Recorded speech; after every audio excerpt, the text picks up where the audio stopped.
Público ya. Señores, disculpen, señores. The broadcast is now starting. All attendees are in listen-only mode.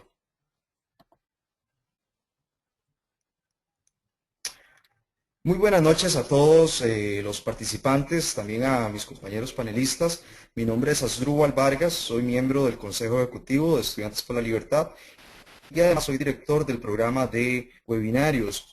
El día de hoy nos encontramos con un tema muy interesante. Estoy seguro que justamente fue ese tema tan particular el que atrajo la atención de muchos de ustedes, y es justamente: ¿puede el señor Burns ser liberal?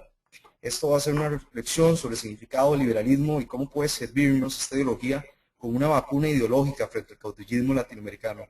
Algo así como lo que nos va a comentar Lucas Gersi, que él llama una solución epistemológica, el liberalismo como solución epistemológica. Justamente nos acompaña Lucas Gersi. Lucas es coordinador local de Estudiantes por la Libertad en Perú.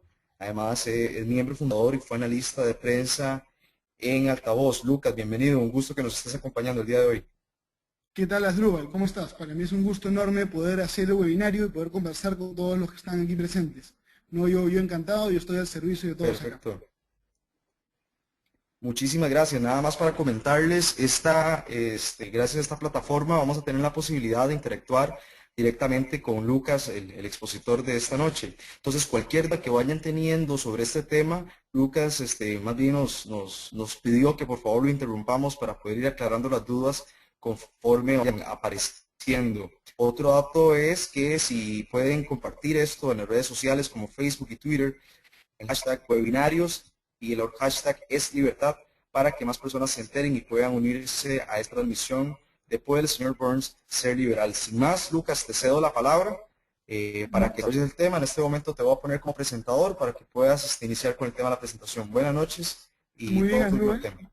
Yo tenía una pregunta. ¿Todos los asistentes pueden ver mi pantalla en este momento? ¿Pueden ver las diapositivas que tengo preparado? Parece que todavía no. Dame un momento para ponerte como presentador. Ya, muy bien, muy bien.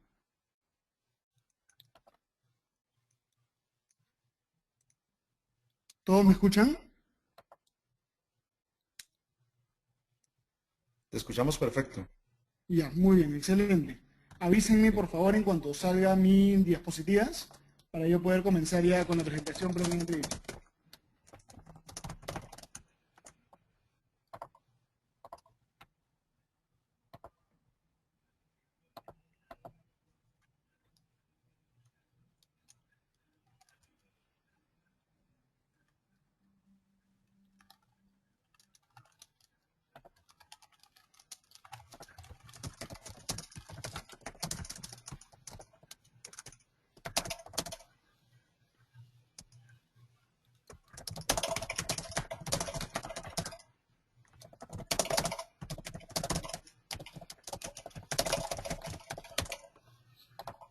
Parece que todavía no se está proyectando tu pantalla, Lucas.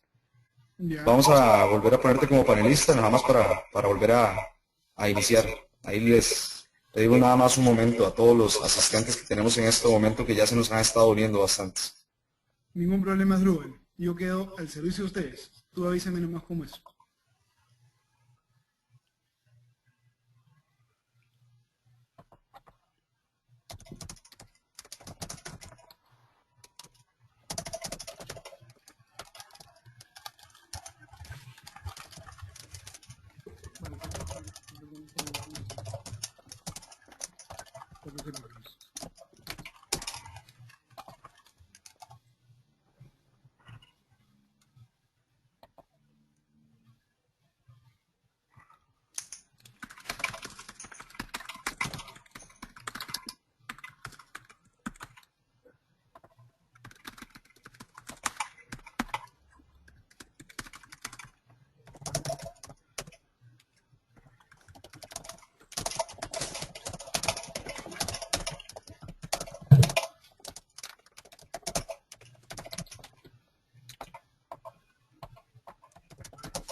Ok, parece que estamos teniendo un pequeño problema técnico. Eso pasa cuando hacemos esta clase de charlas en vivo, ¿verdad? Entonces, nada más es un momento para que Lucas pueda proyectar Señores, su acabo de pantalla. recibir un mensaje que dice, acabo de ver un mensaje que dice mostrar mi pantalla. Vamos a ver. Oh, ok, perfecto. ¿Ya está? ¿Pueden ver mi pantalla todos?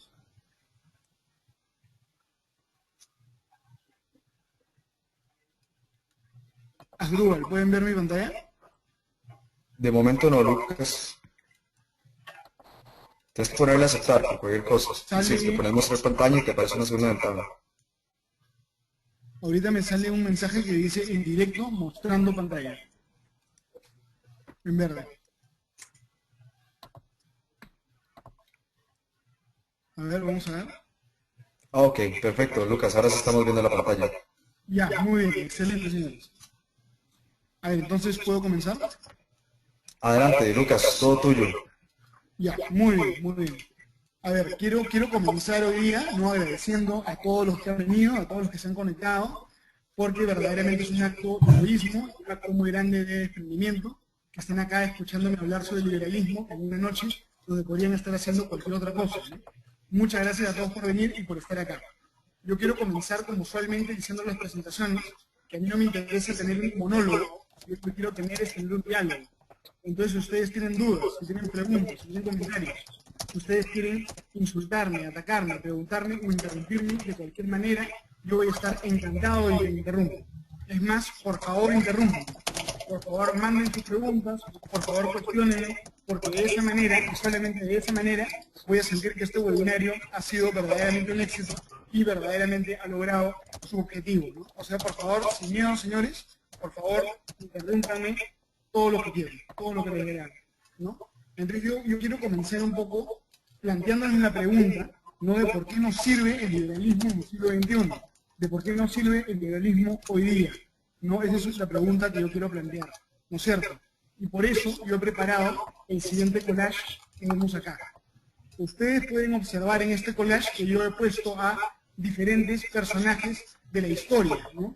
Hay algunos que son muy viejos, otros que son muy jóvenes, pueden ver que unos usan bigote y barba y otros no, hay personas de diferentes etnias, ¿no? Sin embargo, hay un denominador común que une a todas estas personas, ¿no? Hay un elemento común que puede ayudarnos a establecer por qué todas estas personas son parecidas, ¿no es cierto? Entonces yo no sé si alguno de los asistentes tiene alguna hipótesis, quiere aventurar alguna tesis de qué tienen en común todos estos señores, ¿no? Benito Mussolini, Fidel Castro, Mao Zedong, Alberto Fujimori, Hugo Chávez, etc. ¿Qué tienen en común todas estas personas? No sé si hay alguna intervención, algún comentario.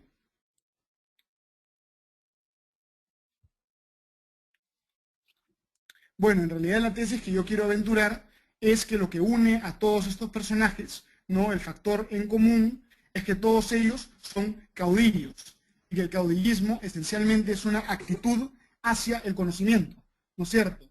Yo he puesto aquí la foto de un condorito que está un poco loco y también la foto de una persona utilizando la banda presidencial del Perú.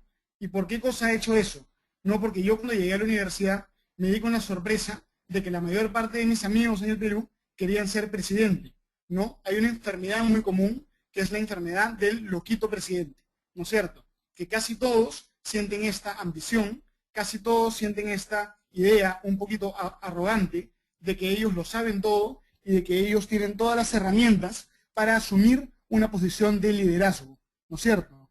Yo creo que esta es una enfermedad muy común en Latinoamérica y es algo más cerca de lo cual nosotros tenemos que estar siempre en guardia. Es algo que se da con bastante frecuencia, ¿no es cierto? Por esta razón yo lo que digo es que el caudillismo, en el fondo, es un problema epistemológico. El elemento común de todos los caudillos no es que sean necesariamente estatistas, no es que tengan una religión determinada o que tengan un programa determinado, sino que el elemento común es que todos ellos tienen una actitud soberbia hacia el conocimiento. Todos ellos creen, todos ellos consideran que pueden aprehender la realidad de tal manera que ellos pueden identificar soluciones y a través de su genialidad lograr cosas que son importantes en el mundo, ¿no es cierto? Por eso yo digo que el caudillismo es en puridad un problema epistemológico. Pasemos a la siguiente diapositiva, ¿no? ¿Por qué he puesto yo aquí una chivo? ¿Por qué he puesto aquí una cabra? ¿No? La razón por la cual yo he colocado a este animal es porque los caudillos, en su arrogancia, ellos generalmente no aceptan los errores propios, no aceptan los errores que cometen, sino que lo que ellos hacen es, por lo general, echarle la culpa a otra persona. Por eso tenemos la figura del chivo expiatorio, ¿no es cierto? En el caso de los caudillos tradicionales, como Hitler, el chivo expiatorio fue, con mucha frecuencia, el pueblo judío. En Latinoamérica, nuestro chivo expiatorio es con mucha frecuencia el imperialismo yanqui, o los empresarios, o el mercado. Pero la persona arrogante, por antonomasia, no acepta las culpas, sino que busca culpar a otra persona. Luego también he puesto aquí esta caricatura, ¿no? Que es una caricatura que seguro muchos de ustedes conocen. No es una caricatura que viene de el libro, digamos que viene de un libro de Hayek, ¿no? De El camino a la servidumbre. Y aquí vemos cómo las personas, en su afán por planificar, lo que ellos hacen, lo que ellos buscan es adaptar la realidad a sus teorías, sin importarles lo que en realidad ocurre. Por eso es que vemos una persona que, a pesar de que es carpintero, la obligan a trabajar de plomero. Y esto en la historia de la filosofía se encuadra muy bien dentro de una tesis hegeliana, dentro de una tesis desarrollada por Hegel. Porque Hegel lo que decía es que si es que la teoría no concuerda con la realidad, entonces peor para la realidad. Porque no importa lo que ocurre en el mundo, no importa en realidad hacerle un bien a los demás. Lo que le importa a los caudillos es simplemente tener la razón. Y para tener la razón, ellos están dispuestos a ignorar lo que ven en el mundo, están dispuestos a mentirse a sí mismos, ¿no? Y eso es lo más trágico y lo más preocupante, ¿no? Es lo más trágico y lo más preocupante. Por eso recuerden siempre, cuando alguien les hable de Hegel, recuerden esta frase: cuando la teoría choca con la realidad, peor para la realidad,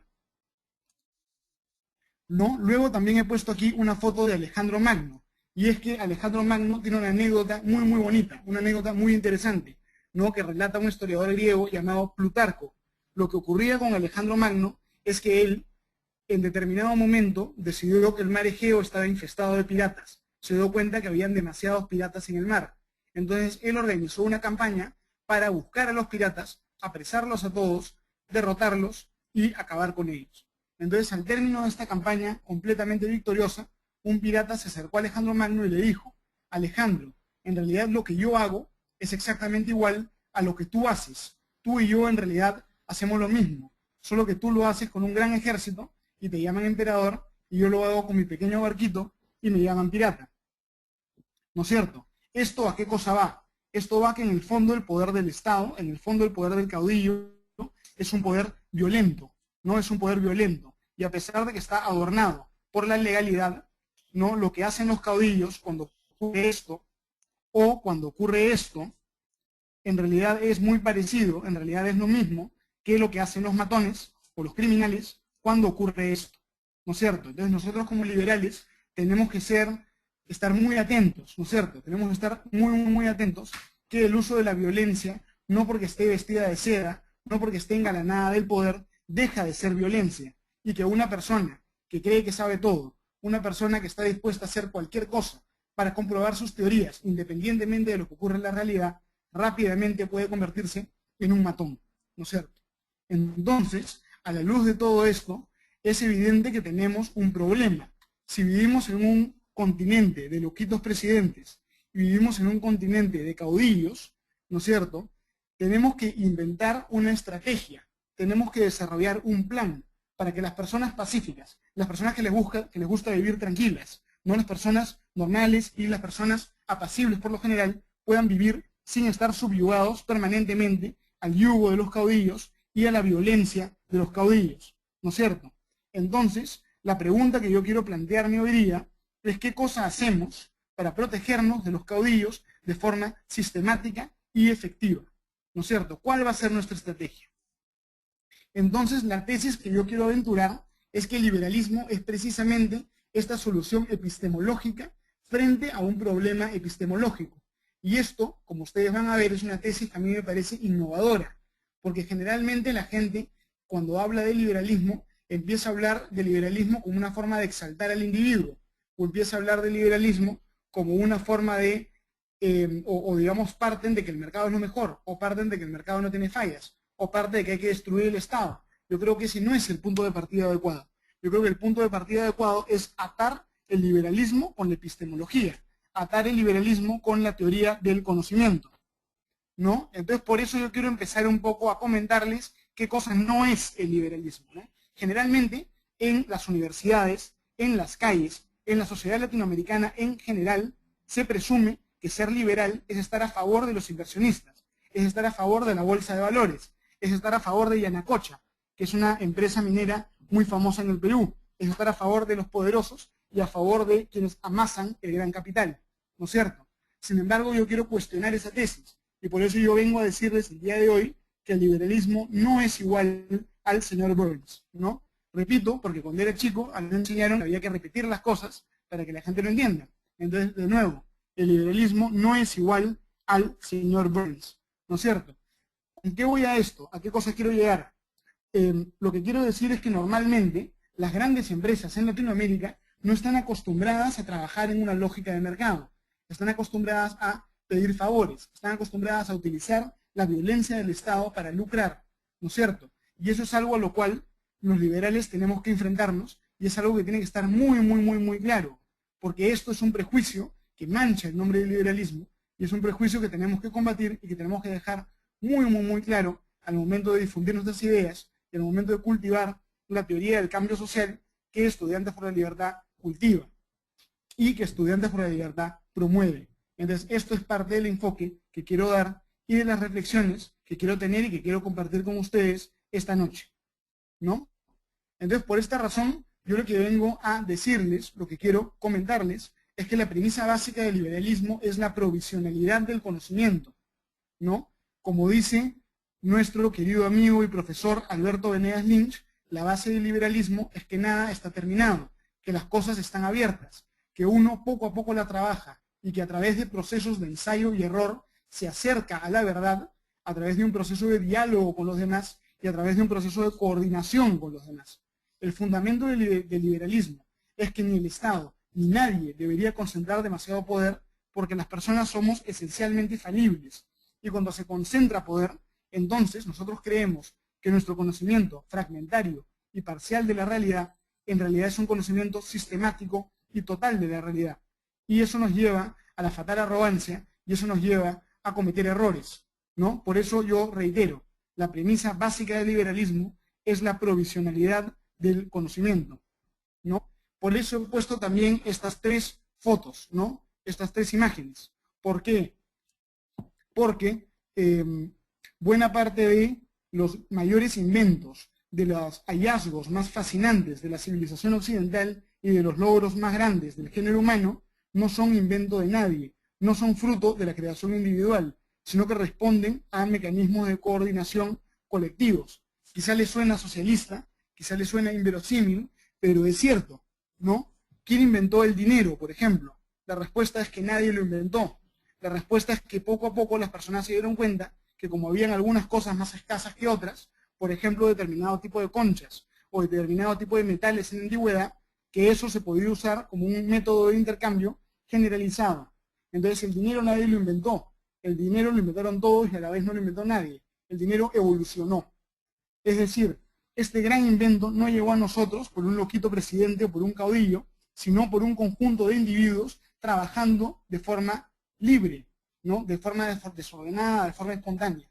Entonces, cuando no hay un maestro, cuando no hay un líder, sino cuando se permite que las personas cooperen, es posible llegar a grandes inventos, ¿no? Lo mismo puede decirse del lenguaje, ¿no? Muchas personas piensan que el lenguaje es un instinto humano, es un instinto natural. Sin embargo, también es cierto que el lenguaje se expande, ¿no? Un idioma tiene palabras que mueren y tiene palabras que se crean. Y esas nuevas palabras que se crean, las nuevas expresiones que se crean, no es que nadie las haya inventado en determinado momento. El idioma castellano no lo crea la Real Academia de la Lengua Española, sino que lo creamos todos quienes hablamos castellano, cuando acuñamos nuevas frases, cuando tenemos que diseñar nuevos mecanismos para compartir información con otras personas a través de métodos nuevos. El lenguaje, como el dinero, no lo inventa un caudillo, no se impone de arriba hacia abajo, sino que evoluciona de abajo hacia arriba, ¿no? Y lo mismo puede decirse acerca del derecho, ¿no? El derecho, cuando hay conflictos, las personas poco a poco tienen que ir viendo cómo se ponen de acuerdo, ¿no? El código civil no nació de generación espontánea, ni, aunque le duele a Napoleón, de la intuición de un genio, sino que recoge tradiciones, recoge costumbres, recoge prácticas, y poco a poco esas prácticas van recogiéndose en las leyes, van recogiéndose en las normas, ¿no? Por eso es que el derecho, así como el dinero y así como el lenguaje, son fruto de la creación espontánea y fruto de mecanismos colectivos en el género humano, ¿no? Por eso es que yo siempre digo, y los liberales por lo general repiten, que el Estado siempre está un paso por detrás. El Estado nunca inventa nada, los políticos nunca inventan nada. Los políticos lo que hacen es recoger y reproducir aquellas cosas que la misma sociedad va creando antes, ¿no? Por eso es que la sociedad siempre está un paso atrás, un paso rezagado. El matrimonio, por ejemplo, es milenario. Sin embargo, el matrimonio civil, el matrimonio legal, recién se inventó, recién se creó a lo largo del siglo XX, ¿no? A comienzos del siglo XX. Esa es una prueba clásica de cómo lo que se recoge en las leyes y en las normas y cómo lo que recogen los burócratas y la gente de los ministerios va muy por detrás, muy rezagado al mundo vivo, al mundo de la libertad y al mundo de las prácticas sociales y de las prácticas humanas, ¿no?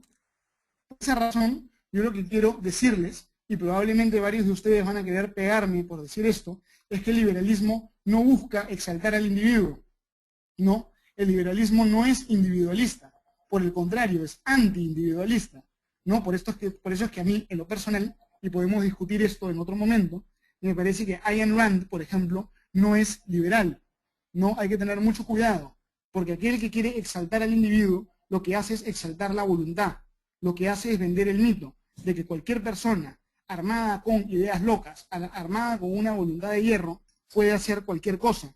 Sin embargo, eso en realidad no es así. En realidad, cualquier persona que crea que lo puede todo, puede, sin advertirlo, incluso si sus intenciones son las mejores, terminar lesionando a los demás y terminar generando daños. ¿Por qué? Porque la realidad es que el conocimiento de los seres humanos es extremadamente fragmentario y que el conocimiento de los seres humanos es muy precario. Nosotros solamente sabemos un par de cosas muy pequeñas, y si podemos vivir en el mundo es porque todo el tiempo nos relacionamos con los demás. Por lo tanto, el fin del liberalismo es hacer que las personas sean conscientes de sus limitaciones. Y una persona consciente de sus limitaciones es capaz de, reflexionando y pensando críticamente, renunciar a los sueños de revolución, renunciar a sus pasiones más exaltadas, renunciar a su deseo loco de ser el presidente, de ser el líder, de ser el emperador, de poder dominar a los demás y darse cuenta que en el mundo es mejor vivir trabajando con los demás que mandándolos, y que es mejor vivir coordinando, conversando y negociando que imponiendo. Yo creo que esa es la tarea fundamental que tenemos que hacer en América Latina, porque en América Latina todavía está muy vivo el pensamiento romántico, el pensamiento de que una persona, porque quiere hacer las cosas con mucha intensidad, las va a lograr, incluso sin escuchar a los demás e incluso en contra de la voluntad de los demás, ¿no es cierto? Entonces, lo que nosotros debemos hacer es este ejercicio de humildad, ¿no? Por eso es que yo he puesto esta foto de aquí, que es la foto de un mito griego, es el mito de Dédalo e Ícaro, ¿no? Muchos de ustedes probablemente lo conocen, ¿no? Y esencialmente lo que ocurre en este mito es que Ícaro cree que lo puede todo, se acerca mucho al sol, y al acercarse mucho al sol, que estaba volando, como sus alas estaban unidas con cera, la cera se derrite y Ícaro cae al mar. Y lo mismo le pasa a los caudillos, lo mismo le pasa a las personas autoritarias, que a pesar de que ellos pueden estimar su propio conocimiento en un grado muy alto, ¿no? Su autoestima no les permite cambiar el mundo, su autoestima no les permite doblegar la realidad. Y lo que tenemos que hacer es reconocer que como personas falibles, nosotros no somos capaces de transformar el mundo solos. Como no somos capaces de transformar el mundo solos, y como no somos capaces de imponer nuestra voluntad sobre la realidad, lo que nos queda es trabajar con los demás. Y la forma más eficiente de trabajar con los demás es defender la libertad. Porque solo en un mundo libre, solo en mercados libres, a través de mecanismos de coordinación como los precios, es posible que cada uno obtenga, más o menos, con muchos costos de transacción, con muchas idas y venidas, las cosas que busca. Es imperfecto, pero es lo mejor que tenemos y por eso lo debemos defender, ¿no? Por eso es que la acción positiva del Estado, la idea de que el líder puede cambiar el mundo desde su oficina, queda proscrita. Por eso es que tenemos que oponernos a la acción positiva del Estado. ¿Por qué? Porque nunca logra su objetivo, porque está llena de puertas falsas, porque asume que hay información perfecta y asume que no hay consecuencias no intencionadas, ¿no? Entonces, esta búsqueda nosotros tenemos que rechazarla. Y ese es el fundamento de que los liberales tienen que oponerse a la acción positiva del Estado. Yo no creo que este sea un fundamento ético o axiológico o un a priori, sino que es la consecuencia de una reflexión de tipo epistemológico, del tipo que estoy compartiendo con ustedes, ¿no? Y algo más que quiero comentar con ustedes es que el liberalismo tampoco es igual a claudicación. Muchas veces cuando los liberales, y especialmente los liberales jóvenes, leemos los libros de Hayek, nos llevamos la impresión de que lo que el maestro Hayek nos pide es que no hagamos nada, que todo se logra solo, no que las cosas ocurren solas o no ocurren, y que el orden espontáneo y la evolución va a hacer que todas las cosas lleguen a buen puerto, y que nosotros como jóvenes, como luchadores, como intelectuales, no tenemos absolutamente nada que hacer. Sin embargo, eso tampoco es muy cierto, ¿no? Y para refutar esa proposición, yo quiero referirme un poco a las obras de Karl Popper, ¿no? Porque Karl Popper, en la obra que todos conocemos, La sociedad abierta y sus enemigos, lo que él establece es que la ingeniería social utópica no funciona, es decir, la ingeniería social del loquito presidente que quiere lograrlo todo él solo, del loquito presidente que piensa que él puede, por su autoestima y por su fuerza de voluntad, cambiar el mundo. Eso no funciona. Sin embargo, sí puede haber una ingeniería social limitada, a partir de la cual los seres humanos, a través de un proceso de ensayo y error, a través de paciencia, a través de la observación, a través de la tesis y la antítesis, es decir, de proponer cosas y someterlas al examen intelectual de la refutación, puede lograr muchas cosas, ¿no? Por eso yo no quiero que me tomen por cínico. Yo creo que el conocimiento es posible, solo que tiene que ser un conocimiento aterrizado, un conocimiento que recoja las debilidades del ser humano, y solamente de esa manera vamos a poder los liberales trabajar por un mundo más justo, un mundo más bueno, y un mundo donde nosotros respetemos el proyecto de vida de los demás, ¿no? Considero que eso es esencial, ¿no? Y por eso, en conclusión, lo que yo quiero recordarles es que la esencia del liberalismo, la piedra angular, es esto de acá, ¿no? Humildad, muchachos, humildad. Porque siempre los intelectuales, siempre los liberales, a veces nos vemos tentados a creer que tenemos la última palabra, a creer que porque leímos algo en el libro X o en el libro Y, las cosas tienen que ser de esta manera, ¿no? Sin embargo, el tema no es tanto así, ¿no? El liberalismo, como doctrina, parte de la idea de que los seres humanos somos falibles, de que los seres humanos solamente tenemos un conocimiento fragmentario de la realidad, ¿no? Y por eso lo que tenemos que hacer nosotros es aprender a vivir en un mundo donde no hay respuestas sencillas, donde la mayor parte de las cosas no están dichas, y donde tenemos que caminar medio ciegos, medio tuertos, en un mundo lleno de lugares oscuros, y buscar la verdad poco a poco, con paciencia, con buen humor, y sobre todo con tolerancia, ¿no? La tolerancia es muy importante, porque el momento que creemos que tenemos la verdad absoluta, y que en el nombre del liberalismo estamos dispuestos a hacer callar a otros y no escuchar sus argumentos, entonces nos disparamos en el pie, ¿no? Por eso yo creo que el mensaje final es humildad, muchachos, ¿no? Y bueno, este es un libro que sintetiza un poco lo que estoy diciendo, ¿no? El liberalismo es una lucha contra la arrogancia y es el reconocimiento de los límites del ser humano, ¿no? Ese es mi mensaje, y sobre eso gira la ponencia, la pequeña reflexión que quería compartir con ustedes el día de hoy, ¿no? Me alegro muchísimo que me hayan escuchado. Esta es la ponencia que yo tenía preparada para el Seminario de Estudiantes por la Libertad en Chile, ¿no? Que lamentablemente no pude terminar, pero en este momento se la llevo a buen término, y agradezco a todos los que me han escuchado, y agradezco a todos los que han estado acá, y ahora si tienen preguntas, dudas o comentarios, voy a estar encantado de poder escucharlos a ustedes, ¿no? Muchísimas gracias. Perfecto, muchísimas gracias, Lucas. Súper interesante el enfoque, ¿verdad? Incluso bastante polémico. Me imagino que más de algún participante podría discrepar de algunos puntos o en algunos puntos se pudo haber sentido pues de acuerdo. Y José, te pregunto más bien si tenemos dudas por parte del público. Yo personalmente me quedaba una duda, Lucas, Por y era supuesto. ahora que estabas hablando de que el señor Burns no podría ser liberal. Recordaba, y no sé cuántos se acordarán de un capítulo del señor Burns en el cual trata de cubrir totalmente el sol.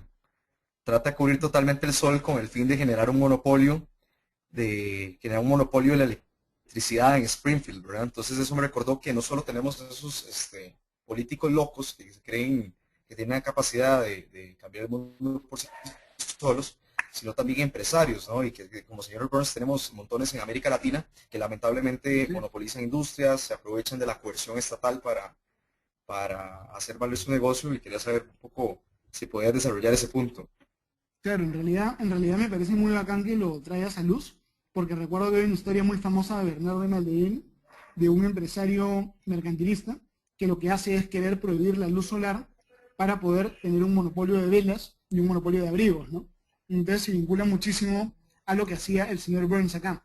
Yo creo que el punto de partida del que tenemos que salir nosotros es que el liberalismo no es solamente la lucha contra el poder, contra la concentración del poder estatal, sino que en la lucha contra la concentración de todo tipo de poder, ¿no? Hay delincuentes privados que creen que pueden hacer cualquier cosa, hay empresarios que no respetan las leyes, y nosotros siempre tenemos que estar vigilantes para que el poder no se concentre en ninguna persona. Tiene que haber siempre un equilibrio, y para eso existe el derecho, ¿no? Y para eso existe la sociedad civil. Y yo creo que todo eso se enmarca muy bien dentro del liberalismo también. Perfecto, tenemos otra duda por acá, Lucas. David Rodríguez de Costa Rica nos pregunta, ¿cómo el liberalismo puede ser anti-individualista? Ya, ya, muy bien, muy bien. A mí estoy seguro que esa era la pregunta, una de las preguntas que se iban a dar, ¿no? Estoy seguro que varios de los amigos randianos y anarcocapitalistas quizá me van a querer ahorcar el día de hoy, ¿no? Sin embargo, yo sí creo que el liberalismo es antiindividualista, no en el sentido de que no hay que respetar al individuo, y no en el sentido de que el individuo no tenga valor, porque por supuesto los individuos tienen valor y deben ser respetados, sino en el sentido de recalcar que el individuo tiene límites, ¿no? En el siglo XIX, ¿no? Las tesis románticas que vendían la idea de un individuo sin límites eran muy comunes, ¿no? Esa es la tesis de Friedrich Nietzsche, es la tesis de autores como Thomas Carlyle, y es la tesis también de, en alguna u otra medida, de Ayn Rand, ¿no? Entonces, frente a estos autores, que lo que hacen es exaltar al individuo como si fuese una especie de dios griego, lo que hace el liberalismo es recalcar que el individuo por sí solo se puede equivocar. Entonces que la mejor forma de no equivocarnos es trabajar con los demás, de forma libre, de forma coordinada, pero con los demás, ¿no? Por eso es que personas como Hayek, como Mises, como Popper, lo que son en el fondo es casi evolucionistas y creen que la sociedad se va ordenando a través de procesos de coordinación y no que un individuo puede, porque es un iluminado, encontrar la mejor solución para el mundo, ¿no? Al contrario, Ujú. creo que eso es lo que se rechaza. Perfecto. Acá tenemos otra pregunta. Vamos a ver. Vamos a ver. Ok, perfecto. Tenemos una pregunta de Agustín Laje, de Argentina. Dice, hay una tendencia en algunos jóvenes liberales que, a mi juicio, es peligrosa, consistente en ver con entusiasmo algunos postulados del paradigma posmoderno de la filosofía posmoderna, anti-esencialismo. El problema con esta filosofía que, según Hicks, es la nueva estrategia del marxismo, es que vacía de esencia al propio hombre y a todo lo que existe.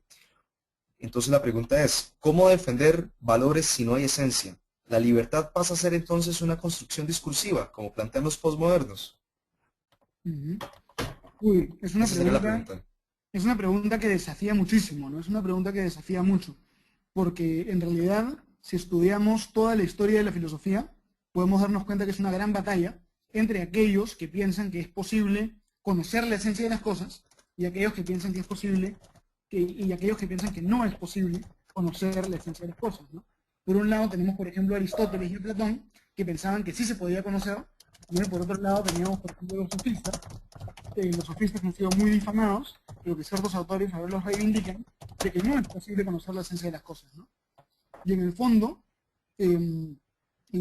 yo tengo la impresión, con cargo de equivocarme, tengo la impresión de que no existe una fórmula sencilla, que no existe una fórmula evidente o filosóficamente invulnerable para conocer la esencia de las cosas, ¿no?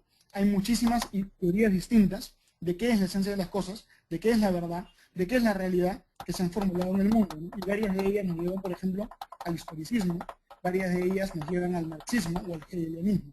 Entonces yo, recalcando a Popper, yo lo que creo que dice el liberalismo es que no hay una fórmula mágica que llegue a la esencia de las cosas.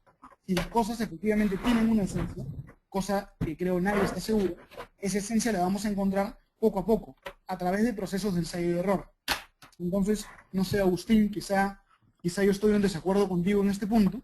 Yo no creo que el liberalismo tenga una base en la esencia de las cosas, sino que yo creo que la base del liberalismo es precisamente admitir que no podemos llegar a la esencia de las cosas a través de una fórmula mágica, sino que tenemos que llegar con ella, sino que tenemos que llegar a ellas lentamente y dolorosamente a través de un proceso de búsqueda, ¿no? Y ese proceso de búsqueda creo que es muy duro y que requiere valor y que requiere coraje. Yo creo que eso está en el alma de lo que es ser liberal, ¿no?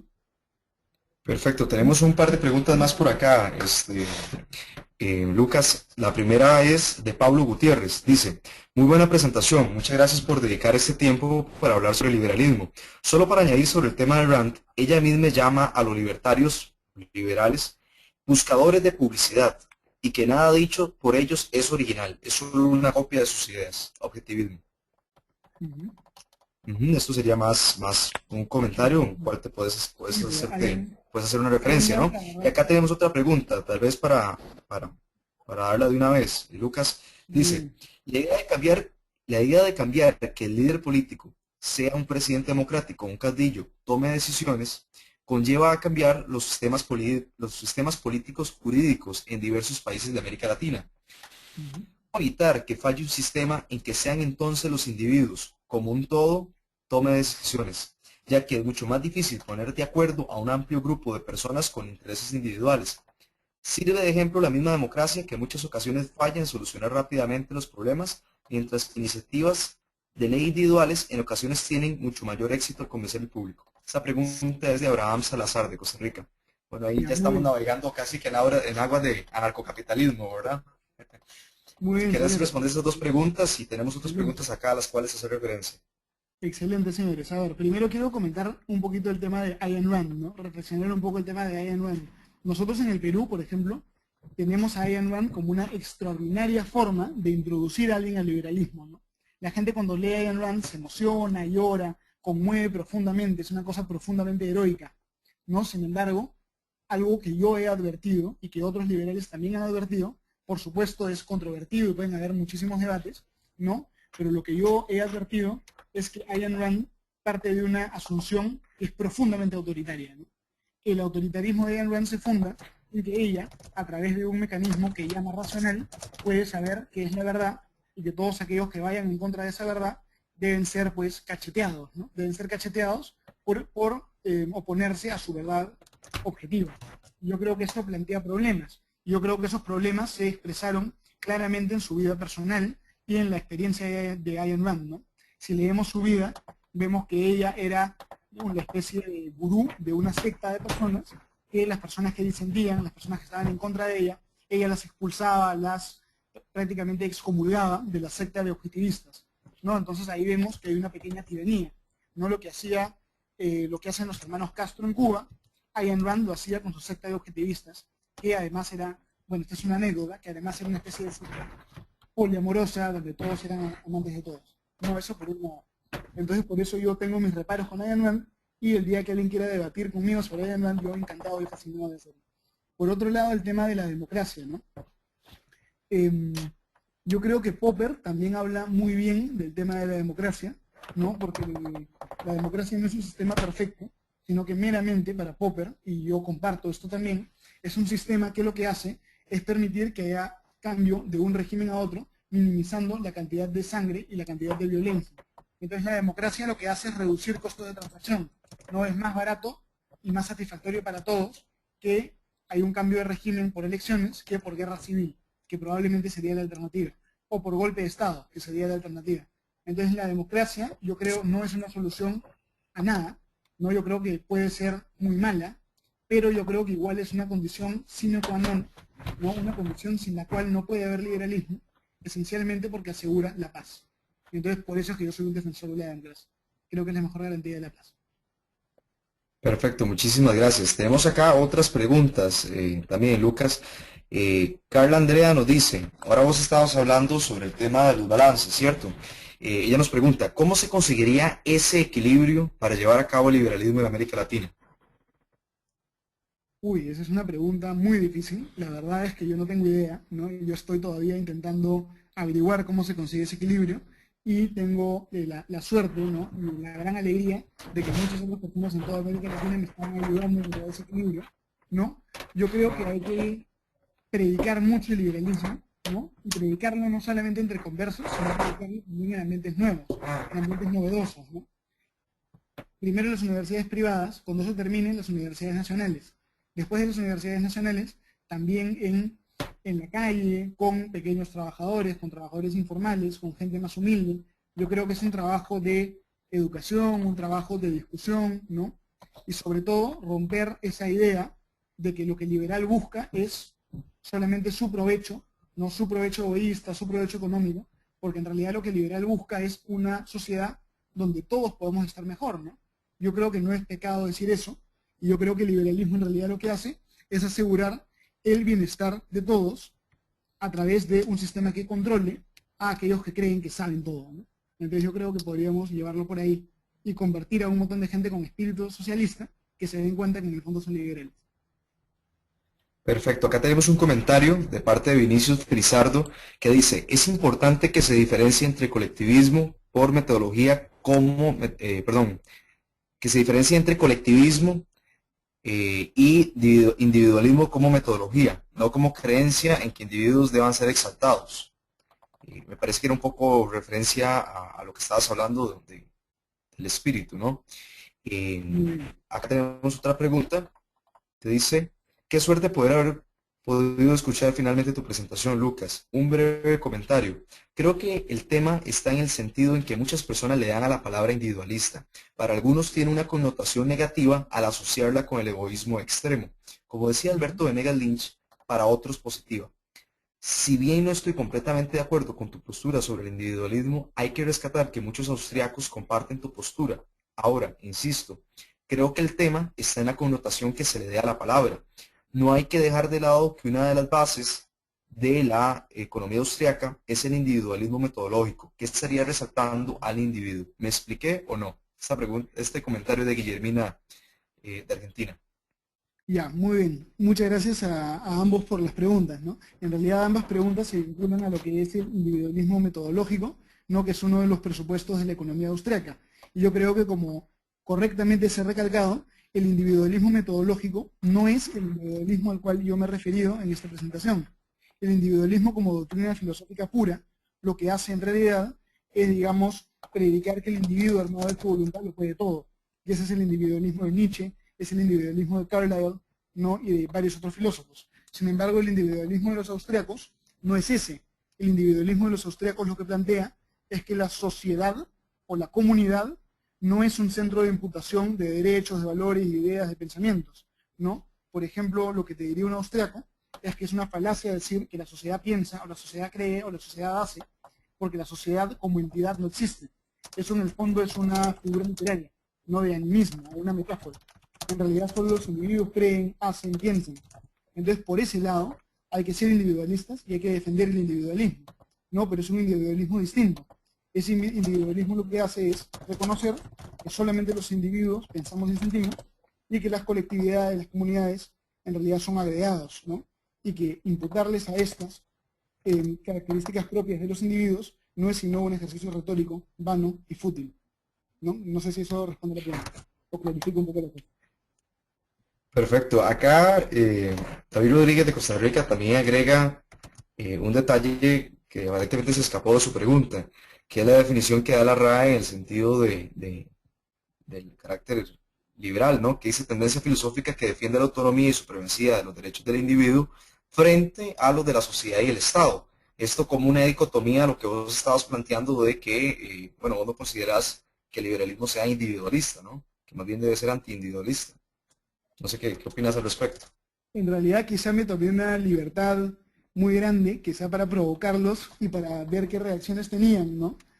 Puede ser un poquito atrevido decir que es antiindividualista en sentido lato. Seguro que genera consternación y que en un auditorio de gente de izquierda podría generar gran confusión, ¿no? Pero a lo que iba es rechazar la creencia muy difundida y muy perniciosa de que el individuo lo puede todo y por el contrario subrayar sus límites, ¿no? En realidad yo iba en esa dirección, ¿no? Sin restarle mérito al individualismo metodológico al cual suscribo, creo que el 110%. Perfecto. Acá tenemos otra pregunta de Agustín Laje también. Nos dice, gracias por contestar mi anterior pregunta sobre el posmodernismo. He participado en varios cursos y seminarios liberales en Latinoamérica y he notado que el eje siempre está puesto en la cosa económica. Dado que tu ponencia ha bordeado ramas de la filosofía, compartir la opinión de que el liberalismo debe abrir la discusión hacia otras áreas de las ciencias sociales, como la filosofía, antropología, sociología, etcétera. Sí, por supuesto, yo comparto al 100% esa impresión tuya, Agustín, la comparto al 100%. En realidad en el Perú nos pasa una cosa muy curiosa, ¿no? En comparación con lo que ocurre en el liberalismo en otros países, porque yo he advertido que la mayor parte de los liberales en Centroamérica, en Estados Unidos, en Argentina, por ejemplo, son economistas o estudiantes de economía. En el Perú, casi todos nuestros economistas defienden el libre mercado, pero por razones pragmáticas. Y la mayor parte de los liberales peruanos son todos abogados, son todos estudiantes de Derecho y profesores de Derecho. Entonces, por eso aquí yo creo que la discusión liberal tiene una connotación distinta, ¿no? Porque lo vinculamos más con la filosofía, lo vinculamos más con la teoría del Estado y lo vinculamos más con cómo desarmar el leviatán jurídico y el leviatán burocrático que tenemos, ¿no? Entonces, siempre es buena la multidisciplinaridad y siempre que se puede hacer eso, hay que hacerlo, ¿no? Por ejemplo, yo tengo un amigo en la universidad que es un antropólogo liberal, ¿no? Y él trabaja cosas muy interesantes. Entonces, ese tipo de cosas hay que promoverlas. Porque, como dijo Federico Salazar también en la conferencia en Chile, mientras más abarquemos y más debates planteemos desde más puntos de vista distintos, mejor va a ser para todos. Perfecto. Tenemos acá otra pregunta, me parece que es la última. Dice, un sistema filosófico es tal por su contenido, no por las acciones del inventor. Entonces, la pregunta es, ¿qué importan las acciones de Ayn Rand o cualquier otro filósofo en el contenido de la filosofía? Es una pregunta de Juan Wedel. Ya, es una muy buena pregunta, en realidad un muy buen comentario, y eso es cierto, eso es cierto. Hay que diferenciar el libro de la persona que lo escribió y hay que diferenciar la obra de hechos que pueden ser irrelevantes para la obra, ¿no? En realidad lo que yo decía de Ayn Rand lo decía más que nada como anécdota, ¿no? Sin embargo, también es cierto que las filosofías, al menos a mi entender, no tienen valor sino como códigos de conducta y sino como pautas que puede utilizar el ser humano para diferenciar lo bueno de lo malo, lo conveniente de lo inconveniente, ¿no? Entonces, para evaluar la validez o invalidez de una filosofía, lo que debemos hacer es decir, si nosotros aplicamos esta filosofía en la realidad, ¿qué resultados nos va a traer? ¿No? ¿Y a dónde nos va a llevar? ¿No? ¿A dónde nos va a llevar? Me parece que esa es la razón por la cual el ser humano, desde el primer punto, desde el primer día, decidió hacer filosofía, ¿no? Para decidir qué hacer en el mundo y cómo actuar en el mundo. Pero, ¿qué Perfecto, pasa? tenemos otra pregunta por acá. Dice Lucas, primero que todo, gracias por darte el tiempo de dictar esta conferencia. Ahora la pregunta, ¿no crees que, como la democracia permite grandes abusos en su nombre, y la única forma de limitarla es que ella misma se limite, cosa muy difícil porque ¿quién vigila a los vigilantes? No es más que un atentado a la libertad, y en lugar de fortalecerla, deberíamos de avanzar en su abolición. Saludos desde Chile, Daniel Colodoro. Uy, esa es una pregunta recontra, pero recontra provocativa. Me parece una pregunta extraordinaria para discutir. Súper dura esa Eh, pregunta, ¿verdad? sí, sí, sí, súper dura, súper dura. La verdad es que el tema de la democracia plantea un montón de paradojas, ¿no? Porque es cierto que la democracia tiene un montón de incentivos perniciosos, ¿no? El incentivo del político demagogo que quiere hacer cualquier cosa para hacer daño, ¿no? El incentivo de que efectivamente quién controla, quién supervisa a los funcionarios del Estado, ¿no? Sin embargo, yo reflexiono y se me ocurre que cualquier alternativa a la democracia es bastante peor que ella, ¿no? Porque la democracia esencialmente significa que el poder en el Estado no va a ser absoluto, no va a ser indefinido, sino que va a ser un poder temporal, ¿no es cierto? Que las personas que van a tener un poder limitado y controlado en el Estado solamente se van a poder quedar ahí un número determinado de años. Entonces, si abolimos la democracia, ese poder temporal sobre un poder acaso indefinido. Y eso es mucho peor, porque si el poder temporal corrompe, el poder indefinido corrompe mucho más. Entonces, yo lo que creo que hay que tener es más democracia. Y hay que tener más democracia para que la gente en el Estado tenga menos poder y pueda hacer menos cosas, ¿no? Entonces, yo creo que nuestra lucha contra el Leviatán tiene que ir un poco por ese lado, ¿no? Sin caer en la demagogia de la democracia participativa, que generalmente es una trampa, al menos en el Perú, para que sindicatos o grupos de izquierda no influencien el Estado, ¿no? Nunca hay que caer en esa trampa, pero tenemos que hacer lo posible para que el Estado tenga menos poder, ¿no? Fragmentando las instituciones, creando más mecanismos de control. Yo creo que con una ingeniería constitucional inteligente y que genere los incentivos correctos, se puede promover un poquito la libertad, ¿no? Sé que suena un poquito constructivista, pero creo que hasta cierto punto se puede hacer. Perfecto. Wilson Aldama nos pregunta, y con esta pregunta cerramos las participaciones por parte del público, ya que vamos concluyendo. Más bien les agradecemos la interacción tan constante, las preguntas tan provocativas, tan interesantes que han estado realizando. Y Wilson Aldama nos dice, Hayek dice que el verdadero individualismo es irracional. ¿Qué opina de ello? Un comentario bien breve al respecto, Lucas. Uy, esa es otra pregunta recontra provocativa, ¿no? Yo creo que todos los individuos tenemos sentimientos, ¿no? Todos los individuos tenemos sentimientos, tenemos impresiones, y yo estoy seguro que todos los liberales que estamos acá, no estaríamos acá si de verdad no tuviésemos una pasión y un sentimiento irracional por el liberalismo. Entonces yo creo que esencialmente hay un elemento irracional, porque sin ese elemento irracional nosotros no estaríamos motivados a develar y a trabajar y esforzarnos tanto con nuestras ideas. Sin embargo, yo creo que hay un talón de Aquiles en el tema irracional. El talón de Aquiles es que cada uno siente de una manera y es muy difícil romper esas puertas de la percepción, esos doors of perception, para comunicarle a nuestros colegas cómo nos sentimos. Entonces, para nosotros poder aterrizar ese sentimiento y hacerlo comunicable, transmitible a los demás, tenemos que elaborar ideas, tenemos que elaborar filosofía. Porque si nos quedamos en el sentimiento, estamos cada uno encerrado en sí mismo de forma solipsista. Entonces yo creo que el conocimiento como la democracia es necesario, pero no es suficiente para la causa de la libertad, ¿no? Y bueno, si no hay más preguntas, de verdad quiero agradecer muchísimo a todos los que me han escuchado, quiero agradecer muchísimo a todos por sus excelentes preguntas, ¿no? Por plantear dudas tan interesantes, por cuestionarme, por interpelarme, porque creo que con estos ejercicios intelectuales todos crecemos, ¿no? Y poco a poco nos acercamos a un mundo más libre y a una Latinoamérica donde podemos vivir más tranquilos y más orgullosos de lo que tenemos. O sea que muchas gracias a todos.